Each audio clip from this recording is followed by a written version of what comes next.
Throughout history, every empire claimed its money was safe. Every government promised that their system would last forever. But history has shown they were all wrong.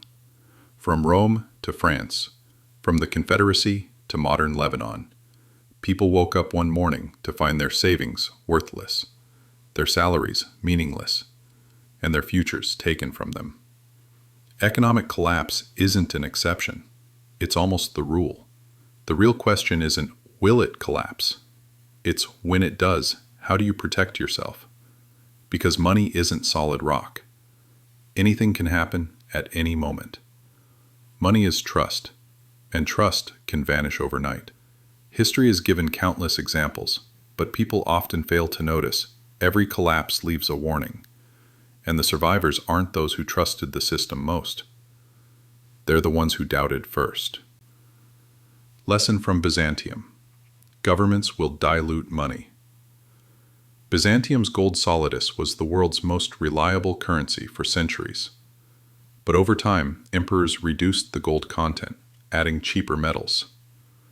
At first, no one noticed. Then trust collapsed, trade faltered, and the economy crumbled. What survived? Not the state-issued money. Real gold, real land, and assets the government couldn't devalue. In pandemics and crises, liquidity wins. During the Black Death, half of Europe's population died. But the survivors suddenly became valuable. Bay labor was scarce, land was cheap, houses were empty. Those with gold, silver, or goods gained opportunities. We saw the modern version during COVID. People with liquidity bought homes, land, and stocks. Millions of others just tried to stay afloat. History's message hasn't changed.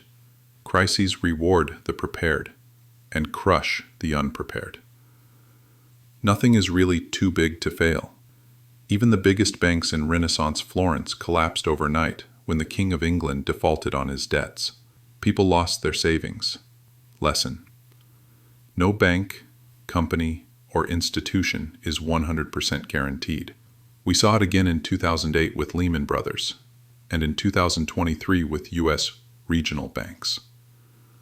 Wars and inflation. Paper money always loses. During the American Civil War, both the North and South printed unlimited money. Greenbacks and graybacks quickly lost value. In the South, salaries couldn't even buy a loaf of bread. People who had spent a lifetime saving were suddenly broke. But those with land, gold, or food survived. This still applies today. Governments print money, and every time they do, the public loses value. The state wins, the people lose. France and Asia.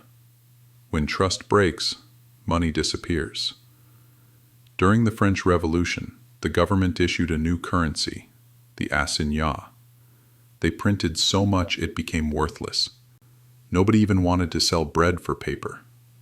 In the 1997 Asian crisis, countries collapsed overnight due to foreign debt. Those who had foreign currency survived. The rest went under. Lesson: if your debt is in someone else's money, the control is in their hands. The most recent warning. Lebanon. In 2019, banks shut their doors. People couldn't withdraw their money. The Lebanese pound lost 90% of its value. A lifetime of work vanished overnight. But those who kept money abroad, held gold, or owned property survived. Those who blindly trusted the banks did not. So, how do you protect yourself from collapse? There's no single answer, but history paints a clear picture. Byzantium, gold. Black Death, liquidity. Florence, don't blindly trust banks. Civil War, real assets. France, food and land. Asia, foreign currency and debt freedom. Lebanon, stay away from banks. The common point? Real value survives. Paper value disappears. Crisis is not just destruction, it's a transfer. Collapses aren't just destruction. For the prepared, they're life-changing opportunities. After the Black Death, peasants became landowners. After 2008, those with cash bought homes cheaply. After COVID, those with savings invested wisely. Crisis doesn't reward hope. It rewards preparation. Real power, the ability to produce gold, land, goods are important. But even stronger is skill, the ability to produce. Bakers who can make bread, craftsmen who repair, farmers who feed communities, merchants who move goods. These are the people who thrive. Money may lose value, but production never does. Real protection. Real assets plus real skills, plus recognizing system fragility early. Final word. History doesn't exactly repeat itself. But if you ignore it, it will crush you. Collapse always happens. The real question, do you hold paper promises or do you hold real value?